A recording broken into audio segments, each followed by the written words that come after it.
Hello, everyone. My name is Brandon Jamal Baker, and welcome once again to my YouTube channel, Where I Belong with Brandon J. Baker.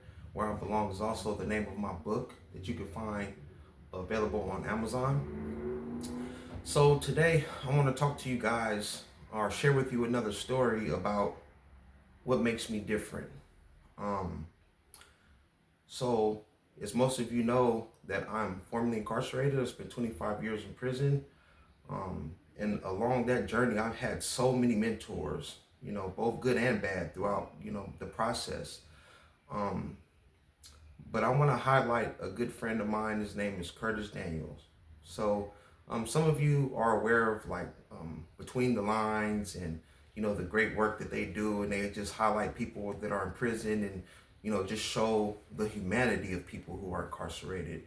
But my brother Curtis Daniels, he was actually featured on one of their videos. But I always share with people that he gave me the best advice I ever received when I was in prison. At Lancaster A facility, like when he first came to that yard, because I had met him on B yard previously. And he was someone that I didn't know personally on B yard, but I saw his change and his transformation. And it was something that I really admired in the stance that he took. So when he came to A yard, I had a chance to just develop a bond and a friendship with him. And one conversation that we had was, what kind of advice would you give to someone, who is just coming to prison? And we had a long conversation. I was sharing what, I thought, would be something that was important for people coming into prison. But he said, you have to be free 2 or 3 years before you even get out of prison. And that was just like so mind-boggling to me. Like it literally just like a light clicked on for me. And I remember just sitting there and I couldn't even respond. I couldn't even answer that because I was just so deep in thought. Like, what is he trying to say here? Like, what does that even mean? And then for me, as I went into my cocoon or the incubator process, if you will, I just took that to believe that I had to begin programming myself as if I was already out of prison. And so, by the grace of God, I was about 3 years released from that conversation that we had. So, my last 3 years, 3.5 years I spent in prison was basically just predicated on becoming the man who I am right now today. So, when I was there in Lancaster, for the people that know me, they would tell you that the person I am right now today, I was already like that when I was incarcerated. So it began with, setting up my priorities to make sure that they align with what I wanted to do long term with my life. One thing that Lancaster AR was pretty famous for was the dog program. And, while they did a lot of great work there, there was a lot of celebrities that, came through there. I could just name off the roll call from Justin and Hailey Bieber to Kim Kardashian, Little Baby. I mean, there was so many, Nick Cannon, John Legend, the list goes on. And I just remember other people on the yard wanted to get into the dog program so bad, except for me. And everybody would ask me like, Brandon, you want to be in the dog program? And I said, no. It was like, how come? You don't like dogs? I said, of course, I love dogs. Like, I don't trust people that don't like dogs. Like, I'm a dog lover, of course. But I said, I'm not going to be a dog trainer when I get out of prison. So therefore, it would have to be a no for me. There was another thing. They had the PIA workers, which is the Prison Industrial Authority.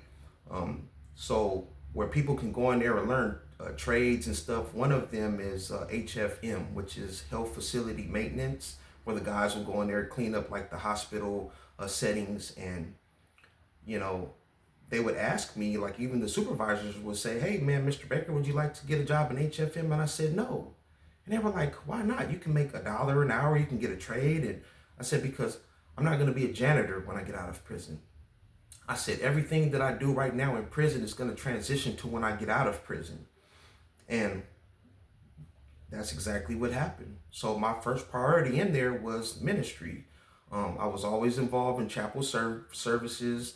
I was in there preaching. I was a deacon in the chapel, leading Bible studies and stuff. And the revivals. We were going to the buildings and just praying for people. I just had a heart for Christ.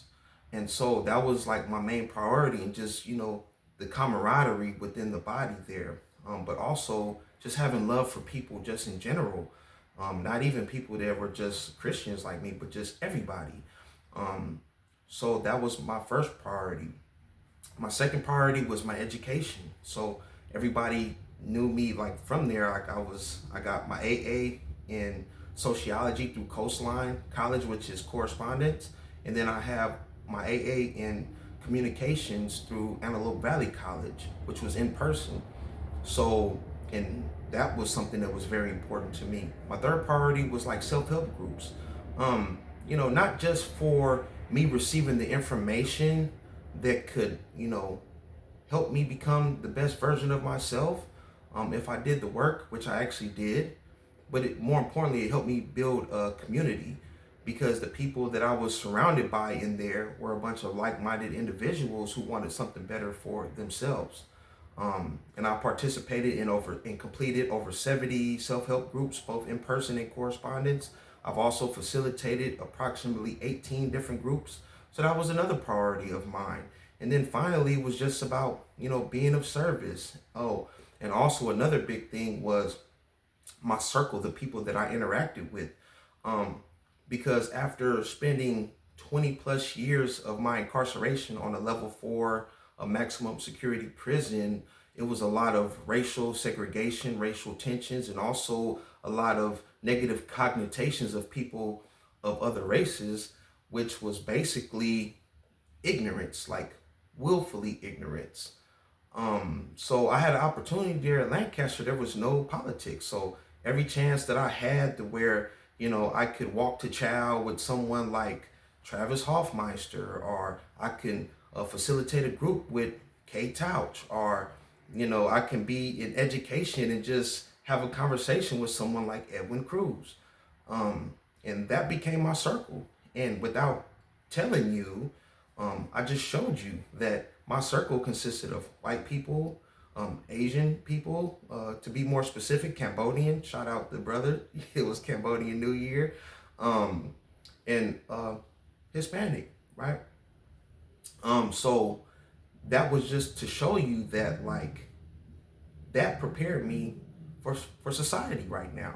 And so all those priorities I had, my first one I mentioned about, God, and that was like my main focal point, because I knew I wasn't going to get myself out of prison. God was going to get me out of prison in his timing. I just had to be prepared for it. And now I'm out. I'm with Testimony Ministries. I lead the community meal at Lake Avenue Church in Pasadena, where I'm able to give back. I'm in the rotation where I preach and teach and share God's word.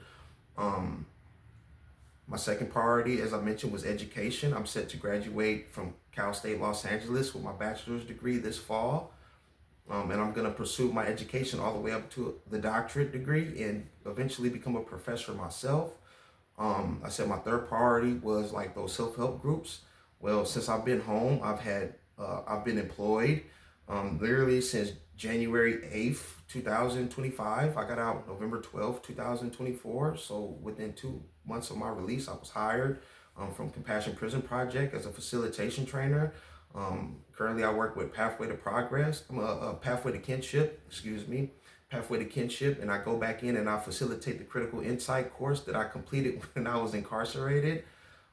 Theater Workers Project, I'm also a teaching artist there, and I worked with them when I was inside. And so it's just all these relationships that I was able to develop through this realm of like self-help.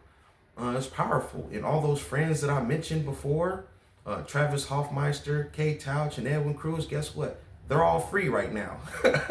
So the same friends that I had, I could literally go through my phone and just show you through my contacts. I have approximately 50 people in my contacts that I was in prison with. And not just in prison, specifically at Lancaster Prison. So that was a place that really holds a special place in my heart. And I continue to go back there, because, I was paroled from there. But more importantly, it's just to pay it forward. And I know a lot of people don't really like that concept of paying it forward. But to me, I believe that that's what we're all put here on this earth to do. I'm just a big believer that we're all interconnected to one another. And there's no such thing as a coincidence. People come into your life for a reason, and it's imperative for you to try to gauge that person and that lesson that you were meant to grasp from that person. Because in a blink of an eye, they could be gone. You know, they might leave this earth, or they might just relocate to another destination, you know, but that imprint that they left on you is going to stay with you. And if you didn't grasp that, or take advantage of that, it will haunt you, literally. And I speak from my own personal experience, which something, we'll unpack it. We'll get there at another day for another episode. I have plenty of stories to share, a lot of wisdom to impart, but that wisdom is not my wisdom, because that wisdom did not come from this earth. It is spiritual, and everything that I share, I just, plan to impart spiritual jewels on people, because these same spiritual jewels were imparted onto me. They took root, another person watered, and God granted the increase. So that's what I have for you guys today. Stay tuned. Like I said, like, comment, subscribe, share the channel, grow the channel. But one thing about me is that I've learned throughout 25 years of incarceration, like perseverance, which is going to be another episode, and a powerful one to me. So stay tuned for that. And and also on Instagram, you can find me on IG, b.successful81. And I can promise you one thing, you're never going to get any negativity from me, just all positivity, motivation, determination, and inspiration. So share that. Peace, love, and blessings. Be well, everybody.